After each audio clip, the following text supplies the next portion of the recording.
Okay. In this is called in Korean ilsafute. You know, the MacArthur general pushed up all the way the Yellow River, and then Chinese came, so there was a order that retreat. So when they retreated, they passing through the Pyongyang. We all heard about, so we all packed them up, went to Daedong River. It's not far from my home. Daedong River, December 4th, 1950. Daedong River was frozen, like in Potomac River today, not that much, but there's a light ice was flowing down.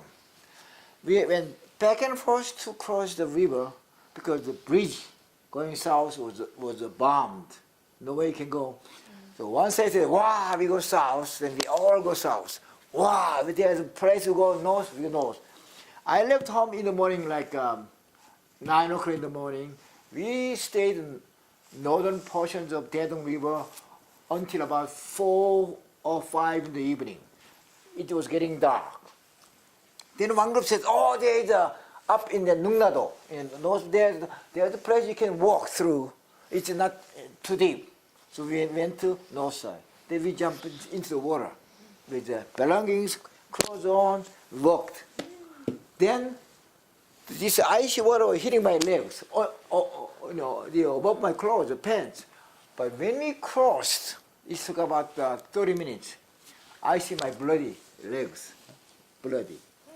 Then American GIs was giving us rations. You know, they eat a can that they eat emergency. I was so hungry. We were hungry because nobody ate the whole almost 10 hours. So when we crossed, they gave us a ration. But you know that how stupid I was. I was not trained well. Underneath the can, there's a can opener. You know that I never knew it. So I got here the food. It was tuna, I remember. But I need the opener. So there, because I crossed the river, there are the grabbers. I just one of those really good, it's not even sharp. Hit it, barely made hole. Then I ate, so hungry. Then what thing happened? Because I opened the sharp can, it's a hole hit my finger. I was eating my blood. I found that my blood I am eating. So I had to cover up. Then right there, we put our ibbur, and then we slept one night. On that, just south of Daedong. Who was with you? My brother, and my daddy, and me. And then there are a lot of other people. Where was your mother? My mother is, we are not too far from Daedong River, okay? Because it's a Morambong, we are at the other side of Morambong. When we are about to leave, I think there are two reasons my mother did not come with us. First, unfortunately, my grandma from the rural, maybe about 40 miles from here, let's say, came to our house and asked, you stay with me, because I'm old, I cannot go. Why don't you stay? They're going to go about a week or months, then they're going to come back. That's one thing, the reason my mother decided not to join with us.